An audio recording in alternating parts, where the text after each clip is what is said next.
హల్లెలూయా. ప్రభువైన యేసుక్రీస్తు నామమున బట్టి మీకందరికీ కూడా హృదయపూర్వకమైన వందనాలు తెలియపరుస్తున్నాను. అందరికీ వందనాలు. దేవుని పరిశుద్ధ గ్రంథాల నుండి కీర్తన గ్రంథం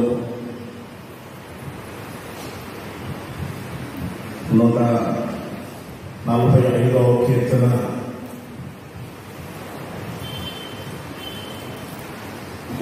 19వ వాక్యాన్ని చదువుకుందాం. తన యందు భయభక్తులు గలవారి కోరిక ఆయన నెరవేర్చును. వారి మొర ఆలకించి వారిని రక్షించును. దేవునికి స్తోత్రం. హల్లెలూయా. క్రీస్తునందు ప్రియ దేవుని బిడ్డలారా, సహోదరి సహోదరులారా, పరిశుద్ధ గ్రంథంలో మనం చదువుకున్న వాక్యాన్ని గమనించినప్పుడు రాయబడిన వాక్య భాగం అదేమిటంటే, తన యందు భయభక్తులు గల వారి యొక్క కోరిక దేవుడైన యెహోవా నెరవేర్చును. దేవుని యందు భయభక్తులు కలిగిన వారు ఏమేమి కోరికలు కోరుకుంటారు, అవి ఎలా నెరవేర్చబడుతూ ఉన్నాయి అని ఈరోజు పరిశుద్ధ గ్రంథ లేఖనాలు మనం చూద్దాం. మొదటిగా కీర్తన గ్రంథంలోనే 112వ కీర్తన 30వ వాక్యాన్ని మనం చదువుతున్నాం. సత్యమార్గమును నేను కోరుకొని ఉన్నాను. కీర్తనాకారుడు ఆయన చెబుతున్నాడు, సత్య మార్గమును నేను కోరుకొని ఉన్నాను. నీ న్యాయ విధులను నేను నా ఎదుట పెట్టుకొని ఉన్నాను. ఆయన చెప్పే మాట ఒకటి మాట, సత్య మార్గం అనేది నేను కోరుకున్నాను అంటాడు. మనం కోరుకోవాల్సింది ఏమిటంటే, సత్య మార్గాన్ని మనం కోరుకోవాలి. మార్గాలు ఈ రోజున అనేకమైనవి లోకంలో కనిపిస్తున్నాయి. రకరకాలమైన కోరికలు కోరుకుంటున్నారు, రకరకాలమైన మార్గాలు కనిపిస్తున్నాయి. అనేక మంది వారి వారి యొక్క పరిస్థితులను బట్టి ఆ మార్గాల్లో వెళ్ళిపోతూ ఉన్నారు, ఆ విధంగా కోరుకుంటున్నారు. పరిశుద్ధ గ్రంథ లేఖనాలు మనకు తెలియజేస్తున్న విషయం అదేమిటంటే, సత్య మార్గమును మనం కోరుకోవాలి. సత్య మార్గాన్ని మనం కోరుకోవాలి. మన ప్రభువైన యేసుక్రీస్తు ఆయన ఒకే మాట చెప్పాడు. యోహాను సువార్త 14వ అధ్యాయము 6వ వాక్యంలో ఆ మాటని చెప్తాడు. నేనే మార్గమును సత్యమును జీవమును, నా ద్వారానే తప్ప ఎవరు కూడా తండ్రి దగ్గరికి వెళ్ళలేదు. ఖచ్చితంగా యేసు ప్రభు ఆయన చెప్పిన యొక్క మాట, నేనే మార్గం సత్యమును జీవమై ఉన్నాను, నా ద్వారానే తండ్రి దగ్గరకు వెళ్ళేది. సత్యమార్గము మన ప్రభువైన యేసుక్రీస్తు ఆ మార్గంలో కానీ మనం తండ్రి దగ్గరికి వెళ్తాం, పరలోకానికి అక్కడికి మనం చేరుకుంటాం.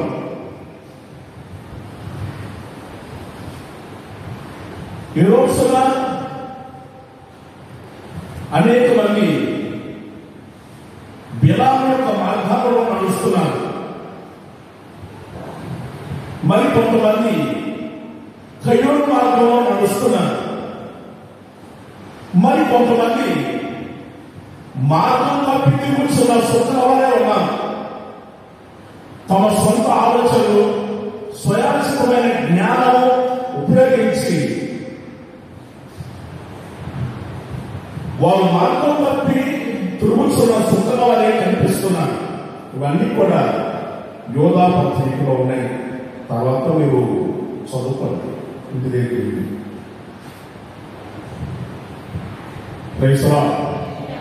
హల్లెలూయా. ఈరోజు సత్య మార్గాన్ని మనం కోరుకోవాలి. మనం కోరుకోవాల్సింది సత్య మార్గాన్ని మనం కోరుకోవాలి. ఎందుకయ్యా సత్య మార్గాన్ని మనం కోరుకోవాలి అంటే, ఒక రోజున మన ప్రభు తీసుకో ఆయన ఎరుకో ప్రాంతానికి వెళ్ళాడు. ఆ ఎరుకో ప్రాంతానికి వెళ్ళినప్పుడు అక్కడ ఒక వ్యక్తి మార్గంలో ఉండవలసిన వాడు మార్గంలో ఉండకుండా మార్గం తప్పి కూర్చున్నాడు. త్రోవ పక్కనే కూర్చున్నాడని పరిశుద్ధ గ్రంథంలో రాయబడింది. మార్కు సువార్త 10వ అధ్యాయము 46వ వాక్యంలో రాయబడింది. ఆ మాట వారు ఎరుకో పట్టణానికి వచ్చి ఆయన తన శిష్యులతోనూ బహుజన సమూహముతోనూ ఎరుకో నుండి బయలుదేరి వచ్చి ఉండగా తీమాయి కుమారుడైన బర్తిమయ్యను గుడ్డి భిక్షకుడు త్రోవ ప్రక్కనే కూర్చొని ఉన్నాడు. గమనించరా? త్రోవ ప్రక్కనే కూర్చున్నాడు. మార్గం తప్పి కూర్చున్నాడు. మార్గంలో ఉండవలసిన వాడు మార్గంలో ఉండలేదు. మార్గం తప్పి కూర్చున్నాడు. తాను స్థితి ఎలా ఉన్నదంటే గుడ్డివాడు రాయబడింది. మార్గం తప్పి కూర్చుంటే సత్య మార్గంలో ఉండవలసిన వాడు సత్య మార్గంలో ఉండకుండా మార్గం తప్పి కూర్చున్నారనుకోండి, వాడు గుడ్డివాడు. ఏది రమ్యమైనదో, ఏది ఖ్యాతిమైనదో, ఏది పరిశుద్ధమైనదో, ఏది అపవిత్రమైనదో, ఏది మంచి ఏది చెడు కూడా తెలియదు. చూడటానికి ఎంతలా ఉంటే కాదు, చూసేదానికి ఎంతలా ఉంటే కాదు, కానీ తడులాడుతుంటారు. ఏది రమ్యమైనది, ఏది మంచి, ఏది చెడు అనేది కూడా అర్థం కాదు. మనోనేత్రాలు మూయబడ్డాయి. క్రీస్తు యొక్క స్వార్థ అనేక పట్టణాల్లో, అనేకమైన రాష్ట్రాలలో, అనేకమైన దేశాలలో దేవుని యొక్క మహిమమైన స్వార్థం ప్రకాశిస్తూ ఉంటే కొందరు యొక్క మనోనేత్రాలు గుడ్డితనం కలుగు చేస్తుండగా వారు గుడ్డివాడై తడులాడుతున్నారు. ఏది మంచి ఏది చెడు కూడా తెలియని పరిస్థితిలో తడులాడుతూ ఉన్నారు. కనిపించట్లేదు, తడులాడుతున్నారు. యేసు ప్రభు ఈ ఊరికి వచ్చాడంటే, ఈ ఊరికి వచ్చాడా, ఎలా ఉన్నాడు, ఎక్కడ ఉన్నాడు, ఏంటి అలా అన్నాడు. యేసు ప్రభుని నేను చూసేవాడంటే, మీరు చూశారు కానీ నేను చూడలేదు. వాళ్ళే మార్గంలో ఉన్నారు, సత్య మార్గంలో ఉన్నారు, ఈయన మార్గంలో కూర్చున్నాడు. ఎప్పుడైతే మార్గంలో కూర్చున్నాడో తన యొక్క స్థితి ఎలా ఉన్నదంటే గుడ్డివాడిగా ఉన్నాడు. తన పరిస్థితి అంతా గుడ్డితనం కలిగిన పరిస్థితులు తాను ఆలోచించాడు. ఎంతకాలం నేను గుడ్డివాడిగా ఉండాలి, ఎంతకాలం అవివేకతనం కలిగి ఉండాలి, ఎంతకాలం ఎవరో చెప్పిన మాట విని నేను మోసపోవాలి, ఎంతకాలం నేను గుడ్డివాడిగా ఉండాలి.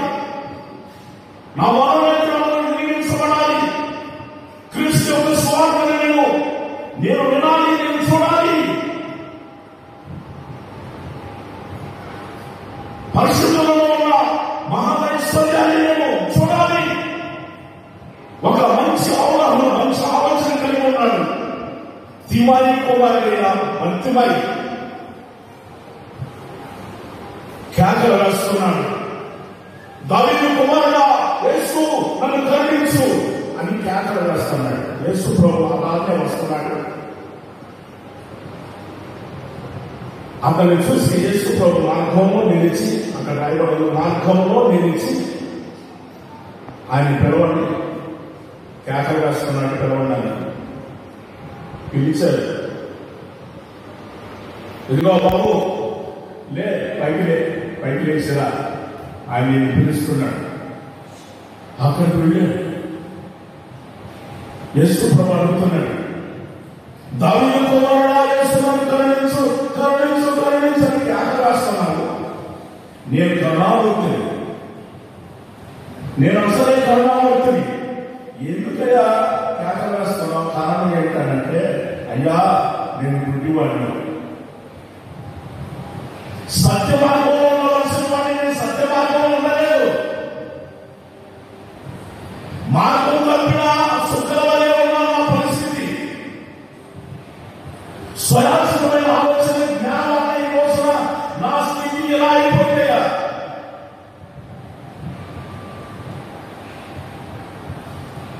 ఓకే, యేసు ప్రభు అతనికి విశ్వాసాన్ని గమనించి ఆయన అంటాడు, మార్కు సువార్త 10వ అధ్యాయము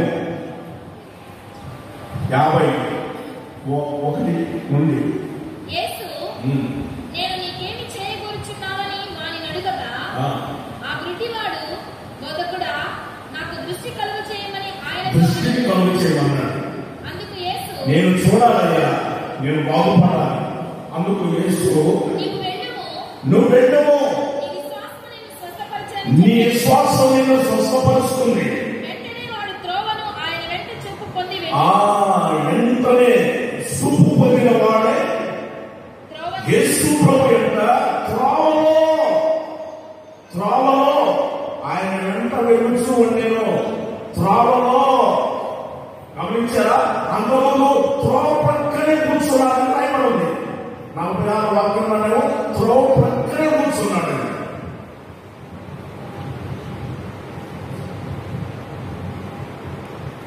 సత్య మార్గంలో ఉండవలసిన వాడు సత్య మార్గంలో ఉండకుండా త్రోవ ప్రక్కనే కూర్చున్నాడు.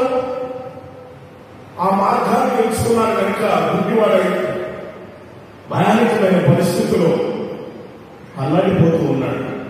అలాంటి వ్యక్తిని యేసయ్య దర్శించాడు. ఆ యొక్క వ్యక్తి నేను మారాలి, నేను మంచిగా ఉండాలి, సత్య మార్గంలో నేను నడిపించబడాలని ఒక ఆలోచన అవగాహన కలిగి ఉన్నాడు. అందుకే సత్య మార్గాన్ని కోరుకున్న వారి యొక్క జీవితాల్లో దేవుడు మనోనేత్రాలను వెలిగింపచేస్తాడు. ప్రైజ్ లార్డ్, గట్టిగా చెప్పాలి హల్లెలూయా. మనోనేత్రాలను వెలిగింపచేస్తాడు. ఏది మంచో ఏది చెడో, ఏది మేలో ఏది కీడో, ఏది రమ్యమైనదో ఏది ఖ్యాతిగలదో, ఏది పరిశుద్ధమైనదో ఏది అపవిత్రమైనదో గుర్తుపట్టగలరు.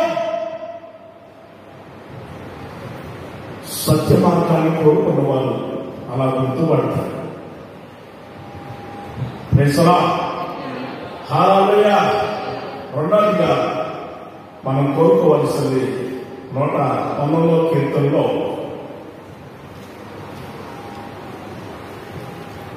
173వ వాక్యాన్ని మనం చదువుతున్నాం.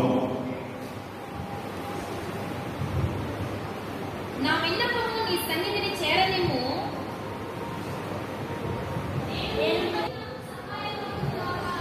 ఆమేన్, హల్లెలూయా. గమనించారా? దేవుని యొక్క చెయ్యి సహాయం ఎప్పుడు కలిగిందంటే మనము దేవుని యొక్క ఉపదేశాన్ని మనం కోరుకొని ఉన్నప్పుడు. ఈ రోజున మనిషికి ఏదో కోరికలు, మామూలు కోరికలు కాదండి, మనిషికి రకరకాలమైన కోరికలు. దానివల్ల అనారోగ్యం ఏం చెప్పరు? అనేకమైన ఇబ్బందులు, అనేకమైన ఆటంకాలు, అనేకమైన పరిస్థితులు. దేవుని కదా గమనించండి, మనం ఉపదేశాన్ని మనం కోరుకోవాలి. దేవుని యొక్క ఉపదేశాన్ని మనం కోరుకోవాలి. మనుషులు పిలవడం, మనుషులతో మాట్లాడటం, వారి మాటలు, వారి యొక్క క్రియలు, వారి యొక్క తలంపులు అనే ఆలోచనతో మాట్లాడుకొని అవే కోరికలు, అవే ఆలోచన. బైబిల్ చదువుదాము, ప్రార్థన చేసుకుందాము,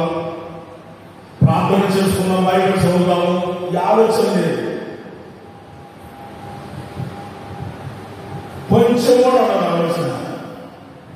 ఎంతసేపటికి గంటగా మాట్లాడతాం ఏమన్నా మాట్లాడతాం.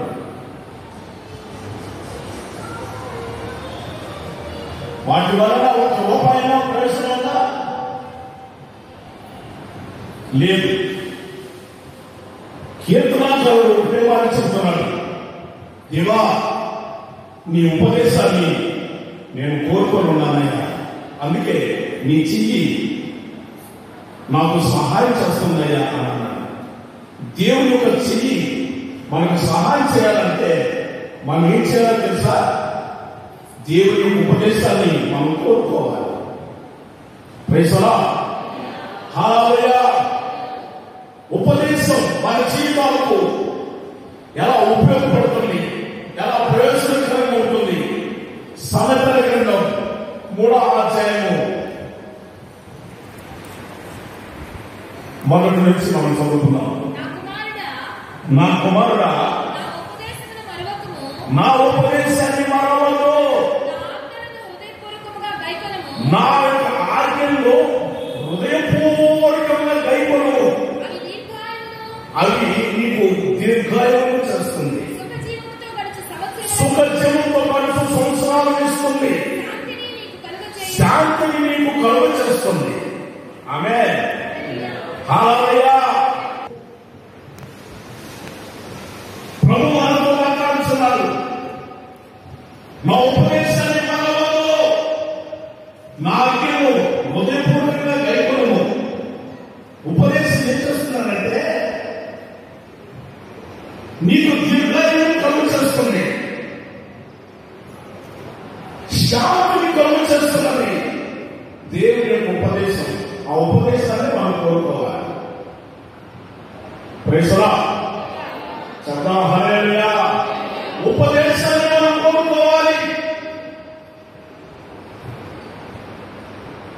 మనం కోరుకోవాల్సిన ఉపదేశం, ఎందుకంటే ఆ ఉపదేశం మనకు దీర్ఘాయువు ఇస్తుంది, ఎక్కువ సంవత్సరాలు నడిచినట్టుగా సుఖజీవంతో నడిచినట్టు చేస్తుంది ఉపదేశం. హల్లెలూయా. మొదటిగా మనం గమనించినట్లయితే మనం కోరుకోవాల్సింది, ఒకటి సత్య మార్గాన్ని కోరుకోవాలి, రెండవది ఉపదేశాన్ని కోరుకోవాలి, మూడవది ద్వితీయోపదేశ కాండము 30వ అధ్యాయము 20వ వాక్యాన్ని మనం చదువుతున్నాం.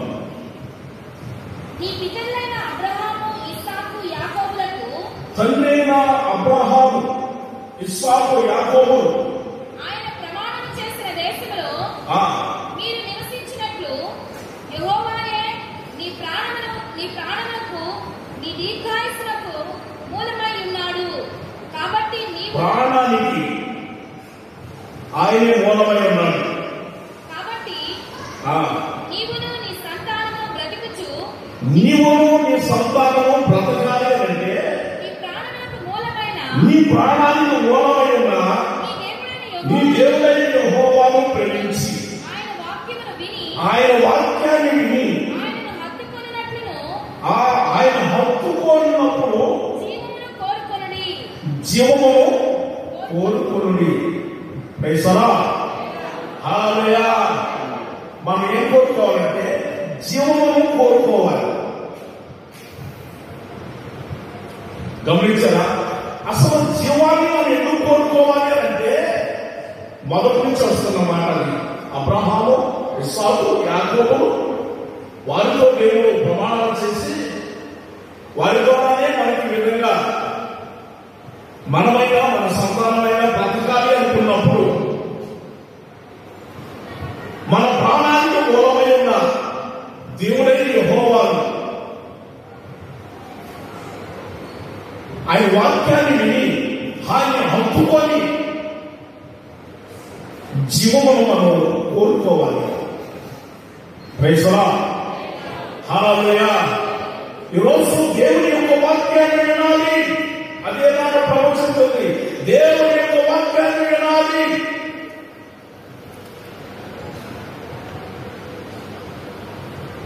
ఏవో మాటలు వినడం కాదు, రకరకాలమైన లోక సంబంధమైన అనేకమైన వింటాం. మనసంతా పాడైపోయి, మనసు పాడైపోతే మనిషి కూడా పాడైపోయి. నీవు దేవుని వాక్యాన్ని విన్నావో, దేవుని వాక్యం ఏం చేస్తుందో తెలుసా? దేవుని వాక్యం 119వ కీర్తనలో 50వ వాక్యాన్ని ఒకసారి చదవండి. నీ వాక్యము నన్ను బ్రతికించి ఉన్నది, నీ వాక్యము నన్ను బ్రతికించి ఉన్నది, నా బాధలో ఇదే నాకు నెమ్మది కలిగించుచున్నది. నా బాధలో ఇదే నాకు నెమ్మదిని కలిగించేసింది. నెమ్మదినిచ్చింది దేవుని యొక్క వాక్యం. దేవుని వాక్యము మనల్ని బ్రతికిస్తున్నది. దేవుని వాక్యము బాధలో మనకి నెమ్మదినిస్తుంది. అందుకని దేవుని వాక్యాన్ని వినాలి. ప్రభువుని మనం హత్తుకొని ఆ యొక్క జీవాన్ని మనం కోరుకోవాలి. మరి ఈ రోజున ఏం కోరుకుంటున్నారు? యోహాను సువార్తలో ఆయన గారు మాట చెబుతున్నారు. మొదటి అధ్యాయంలో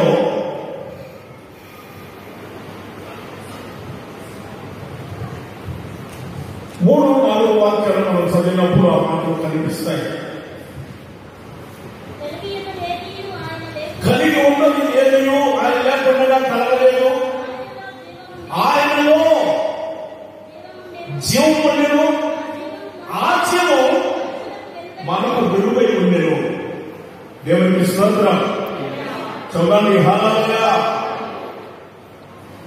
ఆయనలో జీవం ఉండేను, ఆ జీవం మనకి ఒక వెలుగు వేస్తున్నది. మన జీవాన్ని వెలుగు కోరుకోవాలి అంటే వెలుగు ప్రసాదించబడాలి కనుక,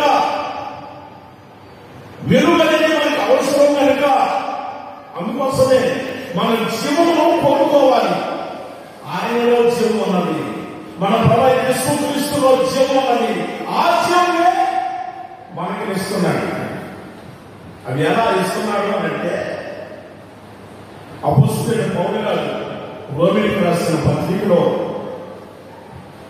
8వ అధ్యాయము 6వ వాక్యంలో ఆయన మాట చెప్పాడు. ఆత్మానుసారమైన మనస్సు జీవమును సమాధానమై ఉన్నది. ప్రైజ్ లార్డ్, హల్లెలూయా. ఆత్మానుసారమైన మనస్సు, శరీరానుసారమైన మనస్సు ఉన్నది కొందరికి. శరీరానుసారమైన మనసు ఉంటే శరీర సంబంధమైన కోరికలు, ఆశలు అవి పెరిగి అలా జీవిస్తున్నారు. ఆత్మానుసారమైన మనసు కలిగిన వారి యొక్క జీవితాన్ని మనం చూసినప్పుడు వారిలో జీవం అనేది, సమాధానం అనేది కనపడుతుంది.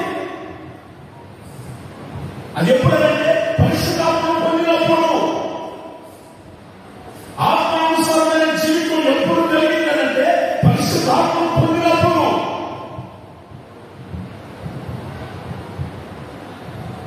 ఆత్మానుసారమైన యొక్క జీవితం ఏం చేస్తుందంటే ఒక జీవాన్ని, సమాధానాన్ని మనిషి యొక్క జీవితంలో కలుగ చేస్తుంది.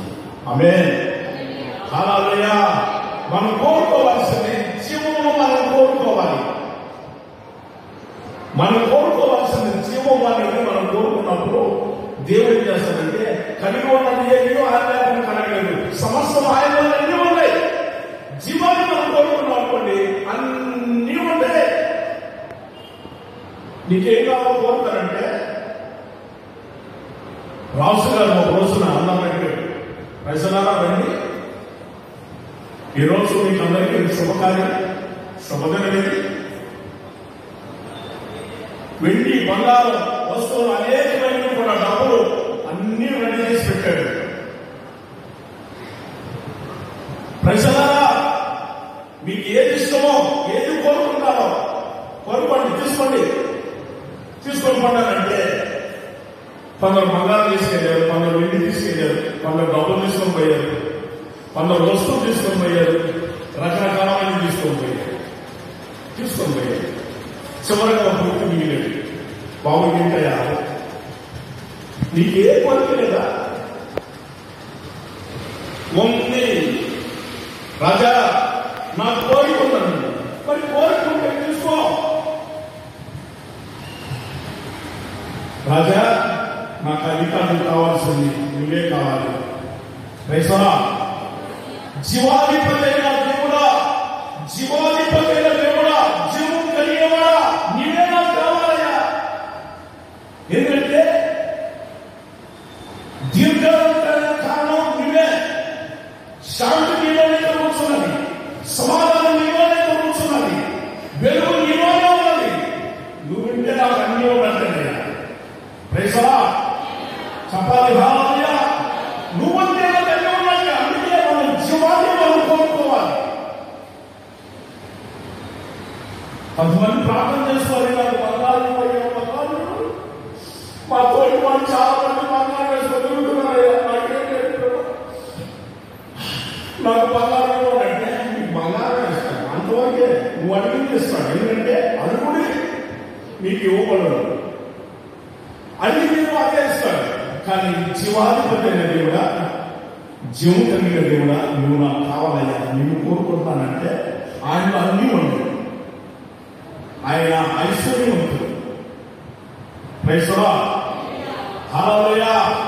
ఆయన ఐశ్వర్యవంతుడు. సమస్తం ఆయనలోనే ఉన్నాయి. ఆయన ఇచ్చేస్తాడంటే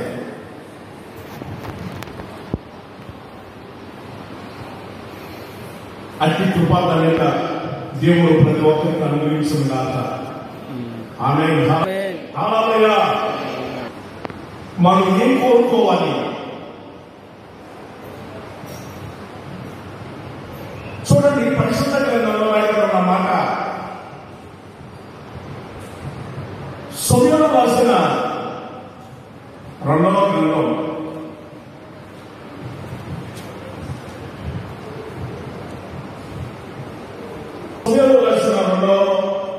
గ్రంథం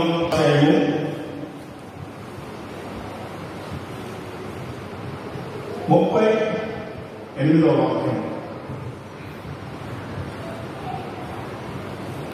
కోరుకోవాల్సినంత చేసేది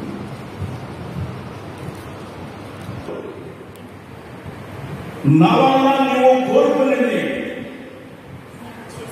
నేను నీ పక్షాన్ని చేస్తాను. నువ్వు ఏదైతే కోరుకున్నావో, నా వల్ల నువ్వు కోరుకున్నది ఏదైతే అది నేను ఖచ్చితంగా నీ పట్ల నేను చేస్తాను అని అన్నాడు. రాజు గారికి తెలిసిన ఒక మంచి వ్యక్తి 31వ వాక్యం. మరియు ఒక మంచి వ్యక్తి, అతని గురించి పరిశుద్ధ గ్రంథంలో రాయబడిన మాట, అతడు ఐశ్వర్యవంతుడు అని రాయబడి అక్కడ. 80 సంవత్సరాల వయసు కలిగి బహు ముసలివాడై ఉండెను. 80 సంవత్సరాల కలిగిన ఒక వ్యక్తి, అతడు అధిక ఐశ్వర్యవంతుడు కనుక అధిక ఐశ్వర్యవంతుడు రాజు మహనీయులో ఉండగా దేవునికి స్తోత్రం. హల్లెలూయా.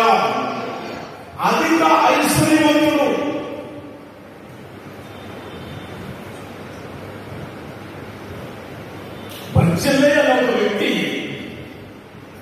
ఒక మంచివాడు. ఇతని యొక్క పరిస్థితి ఎలా ఉన్నదనంటే 80 సంవత్సరాలు వృద్ధాప్యంలోకి వచ్చున్నాడు. ఒక మేలు చేసిన వాడు. రాజుగారు అంటాడు, నది దాటి మనం అందరికి వెళ్తాం, మాతో కూడా విషయానికి రా అని రాజుగారు ఆయన అడగడం జరిగింది. ఆయన అన్నాడు 37వ వాక్యంలో, నేను నా ఊరి అంతుండి మరణమై నా తల్లిదండ్రుల సమాధి యందు పాతి పెట్టబడుటకై అచ్చటికి తిరిగిపోవునట్లు నాకు సెలవిమ్ము, చిత్తగించుము.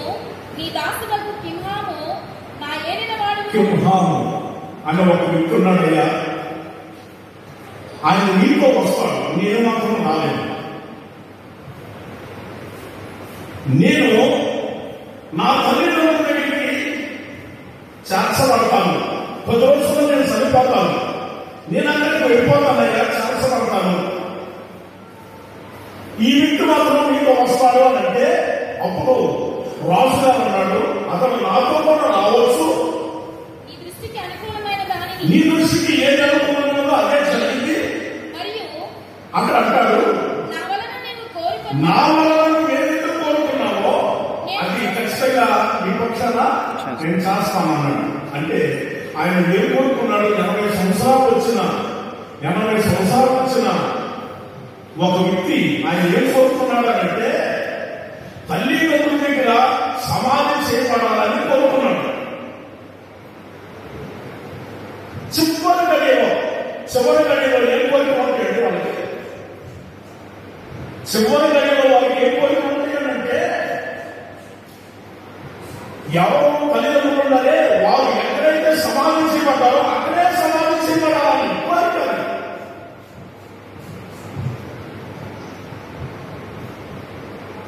సతీష్ గారి రాష్ట్రం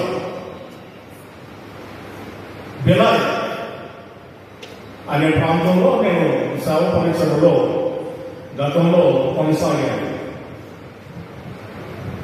హిందీ మాట్లాడతారు అక్కడ. ఇక్కడ నుంచి కుటుంబ సభ్యులు కొందరు అక్కడికి వెళ్ళారు.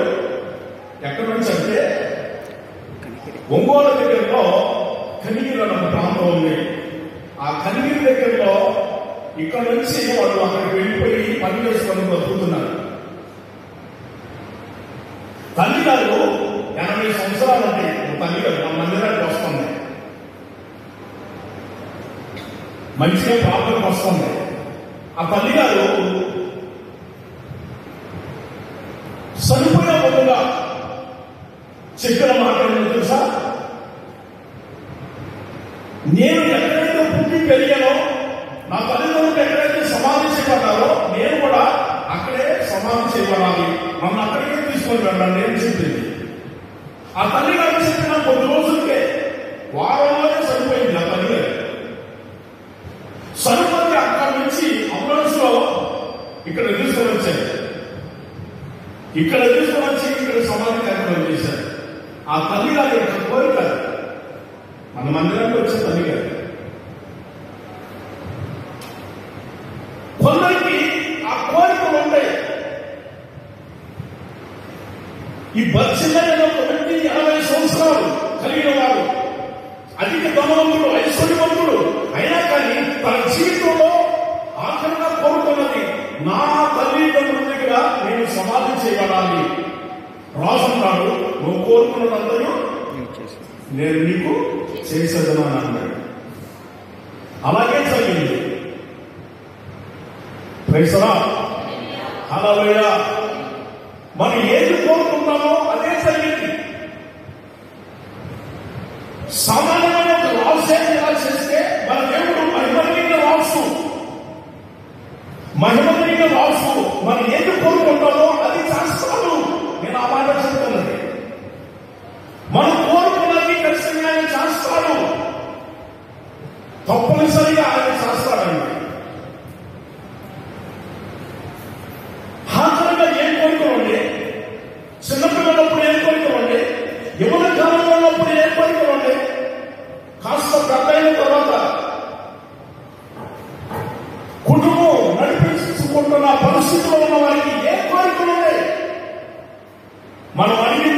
మనం ఏం కోరుకోవాలి? సత్యవాక్యాన్ని కోరుకుంటున్నామా? ఉపదేశాన్ని కోరుకుంటున్నామా? జీవాన్ని కోరుకుంటున్నామా? మనం ఏం కోరుకుంటున్నాము? ఎలాంటి పరిస్థితుల్లో ఒకసారి ఆలోచన కలిగి ఉండాలి. మనం పైసలా గట్టిగా చెప్పాలి. హల్లెలూయా. ప్రభువైన యేసుక్రీస్తు జన సమూహాన్ని తీసుకొని శిష్యులు కలిసి అందరూ కూడా తూరు సీదోను ప్రాంతానికి యేసు ప్రభు వెళ్ళాడు. మత్తయి సువార్త 15వ అధ్యాయంలో 21వ వాక్యం నుంచి ఆ మాటలు మనకు కనిపిస్తాయి. యేసు అక్కడ నుండి బయలుదేరి తూరు సీదోను ప్రాంతములకు వెళ్ళగా తూరు సీదోను ప్రాంతానికి వచ్చినప్పుడు ఇదిగో ఆ ప్రాంతంలో ఉన్న కనానా స్త్రీ ఒక ఆమె వచ్చి, ప్రభువా, దావీదు కుమారుడా, అయ్యా నన్ను కరుణించు, నా కుమార్తె దెయ్యం పట్టి బహుబాధపడుచున్నదని యేసు ప్రభువుగా మాట చెప్పేది. యేసు ప్రభు చెప్పిందమ్మా. చెప్పినప్పుడు యేసు ప్రభు ఆమె యొక్క విశ్వాసాన్ని గమనించాలని విననట్టుగానే వెళ్తున్నాడు. ఆమె మరింతగా కేకలు వేస్తుంది. ప్రక్కన ఉన్న యేసు ప్రభు శిష్యులు అంటారు, ప్రభా, ఎక్కడి నుండో వస్తుంది, ఈ బాధకు కొంచెం చూడయ్యా అని అన్నారు. యేసు ప్రభు ఒకటే మాట చెప్పాడు, నశించిపోతున్న ఇశ్రాయేలు ఇంటి వద్దకే కానీ నేను ఎవరెవరు పంపబడలేదు అన్నాడు. ఆ మాటకి ఆమెకు దోషం రావాలి సహజంగా అయితే. ఎందుకంటే ఈ రోజున ఒక మాట అంటే ఒప్పుకోవట్లేదు. పనులు ఎంత లాంగ్ వస్తున్నారు, ఎంత లాంగ్ అయిపోతుంది, బీసుకుపోతున్నారు. ఉన్నది సన్నగా ఉన్నారని ఎక్కడ బీసుకుపోతున్నారు. మాట అంటే పడట్లేదు. యేసు ప్రభువు అట్లానే ఉన్నాడా?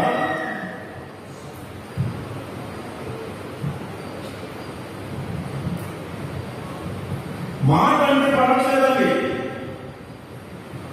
మాట అంటే పడట్లేదు. యేసు ప్రభు ఆయన మొక్క మీద ఉమ్మేసిన మౌనంగా ఉన్నాడు, చంపకుండా మౌనంగా ఉన్నాడు, పిడుగులు పుట్టిన మౌనంగా ఉన్నాడు, కర్రలతో పుట్టిన మౌనంగా ఉన్నాడు, పక్కన బెళ్ళపూట పడుతున్న మౌనంగా ఉన్నాడు, చేతుల్లో మేకులు, కాళ్ళలో మేకులు.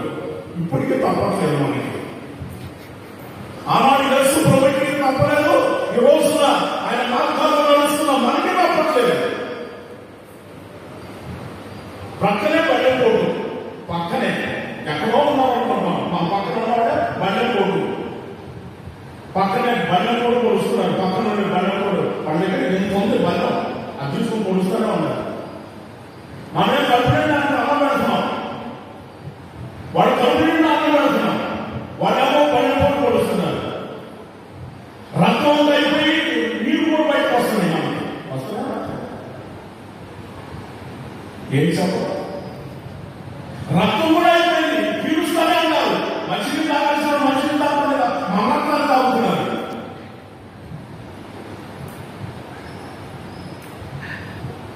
పడవడం రక్తాన్ని తాగేస్తాం, పడవడం రక్తం తాగేయడం, అలా చేస్తున్నారు. హల్లెలూయా. ఆమె మళ్ళా అడుగుతుంది, దావీదు కుమారుడా యేసు, నా కుమార్తె దెయ్యం పట్టి బహుబాధపడుతున్నదయ్యా, సహాయం చెయ్యా అని అంటుంది. యేసు ప్రభు అన్నాడు, అమ్మా, పిల్లలు వాళ్ళ దగ్గర రొట్టె ముక్క తింటారమ్మా, పిల్లలమ్మా తింటుంది. అది తీసుకొని ముక్క పిల్లలకి మంచిదేనమ్మా, నువ్వు చెప్పు. పిల్లలు అన్నం తింటారా? అన్నం తింటారంటే కుక్క పిల్లలు వచ్చింది, తీసుకొని కుక్క పిల్లలు తెలుసా? యేసు ప్రభు మాట చెప్తున్నాడు, కుక్క పిల్లలు కంటే మన పిల్లలు బహుశ్రేష్ఠులు. మరి అలా చేయవచ్చా అని ఆమె అడుగుతుంటే, నిజమే ప్రభా, నిజమేనయ్యా.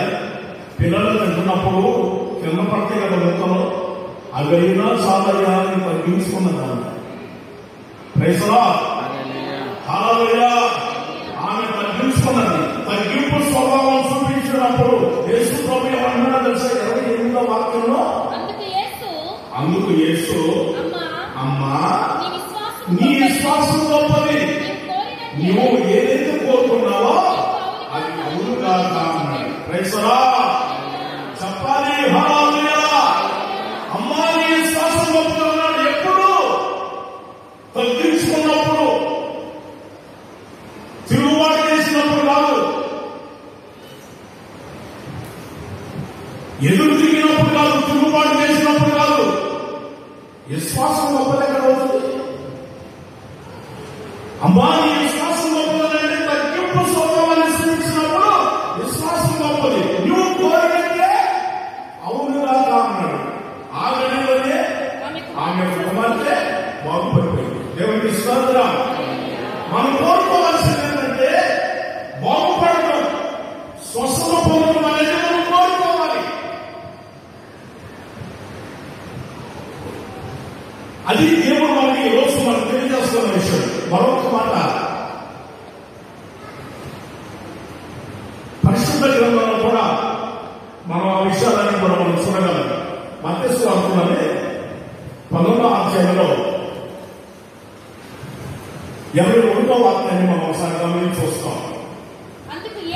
అందుకు యేసు నీవు పరిపూర్ణమగుటకు కోరిన యెడల, పరిపూర్ణంగా ఉండాలని ఒక వ్యక్తి వచ్చి కోరుకుంటున్నాడు. మామూలుగా కాదు, బాగా స్పీడ్ గా వచ్చాడు, పరిగెత్తుకొని వచ్చేసి బాగురా నేను నిత్యజీవాన్ని పొందుకోవాలయ్యా, నేనేం మంచిగానే చేయాలి అని అడిగాడు. సరే యేసు ప్రభు చెప్పాడు, నరహత్య చేయవద్దు, వ్యభిచారించవద్దు, దొంగతనం చేయవద్దు, నిన్ను వాళ్ళని పొరుగులను ప్రేమించాలి, అబద్ధ సాక్ష్యాలు చెప్పకూడదు అని యేసు ప్రభు చెప్పాడు. అవన్నీ చిన్నదాకంటే నేను చేస్తున్నానయ్యా అన్నాడు. ఓకే, నువ్వు పరిపూర్ణంగా ఉండాలని కోరుకుంటున్నావు కనుక నువ్వు వెళ్ళి నీ ఆస్తిని అమ్మి పేదలకు పంచిపెట్టిరా, నువ్వు నన్ను వెంబడించు అని యేసు ప్రభు చెప్పాడు. మనం పరిపూర్ణం కావాలి అనుకున్నప్పుడు మనం ప్రభువుని వెంబడించేవారిగా ఉండాలి. ఈ వ్యక్తి ఏం చేస్తున్నాడు? 22వ వాక్యంలో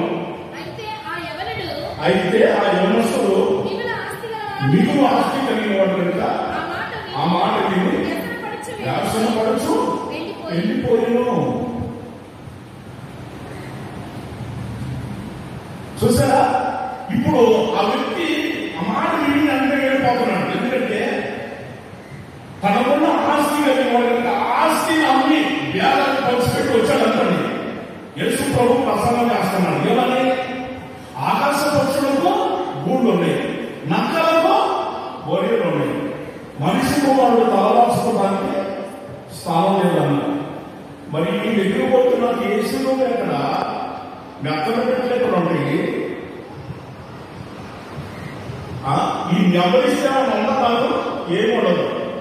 వ్యాసన పడుతూ మాట వెళ్ళిపోతున్నాడు మొహం శ్రమ ఉంచుకొని.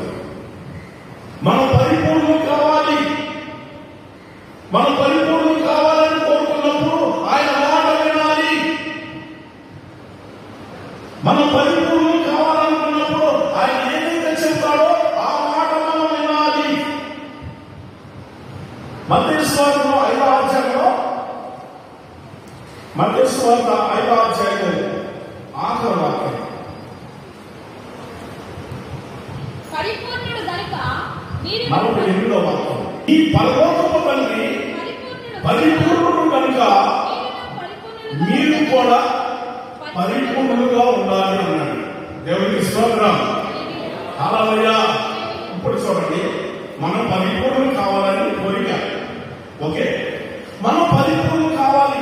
ఎందుకంటే పరలోకమున్న తండ్రి ఆయన పరిపూర్ణుడు, మనం కూడా పరిపూర్ణులు కావాలి. పరిపూర్ణులు కావాలంటే మనం ఏం చేయాలి?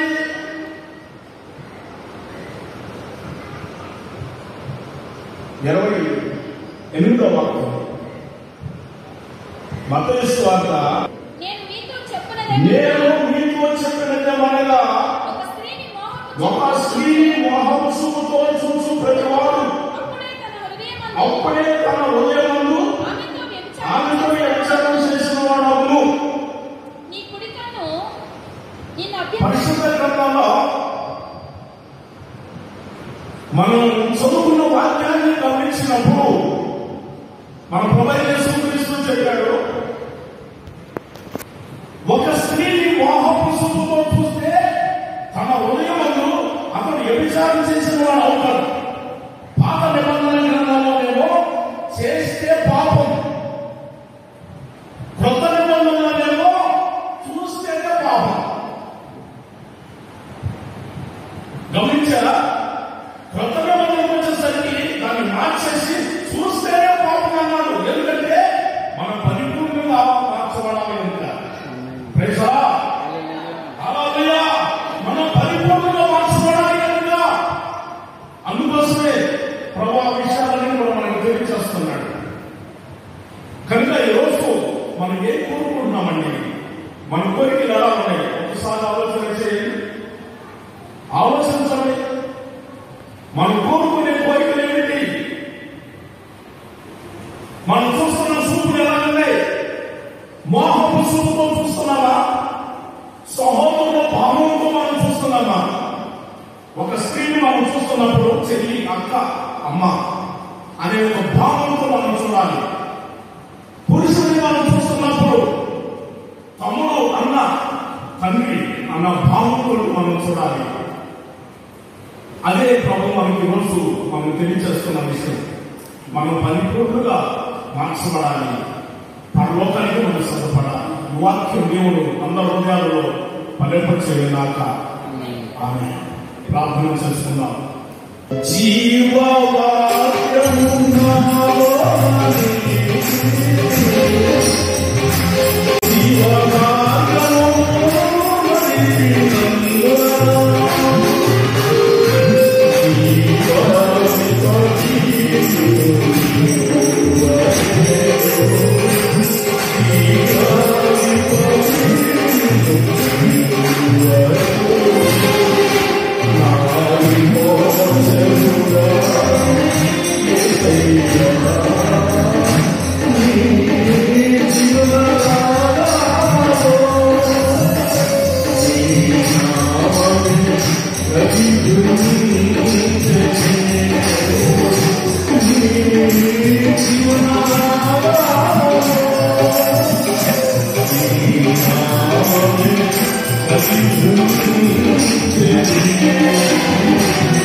ప్రేమ స్వరూపైన మా దేవ, పరిశుద్ధుడైన మా తండ్రి, ఈ ఘనమైన శ్రేష్టమైన నామానికి వందనాలు, స్తోత్రాలయ్యా.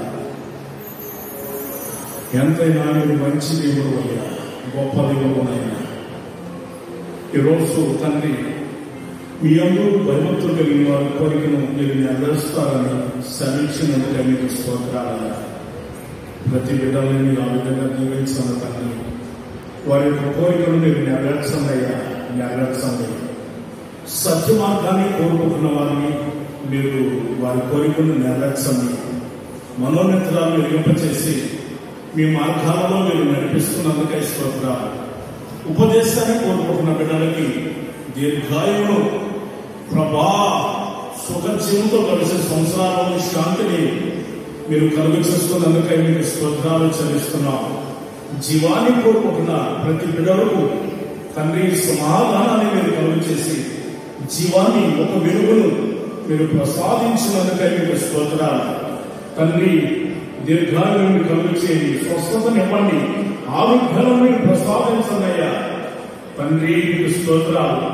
పరిపూర్ణంగా ఒక్కొక్కరిని మీరు మార్చి మీరు రాకడికి సిద్ధపరచమని చిన్నబిడ్డలు ఏమొస్తూ పెద్దవాళ్ళందరినీ కూడా మీరు దీవించి మీ కృపలో వర్ధన చేయమని ప్రభు అన్ని విధాలుగా మీ బిడ్డల్ని ఆదుకుంటూ ఆదరిస్తూ పలకరిస్తూ మీ దీవిన ఆశ్రమం కలుగు చేసి మీ రాకడికి ఒక్కొక్కరిని సిద్ధపరచమని వారి కోరికను మీరు తీర్చమని నెరవేర్చమని యేసు పరిశుద్ధనామం బట్టి ప్రార్థిస్తున్నాము తండ్రి.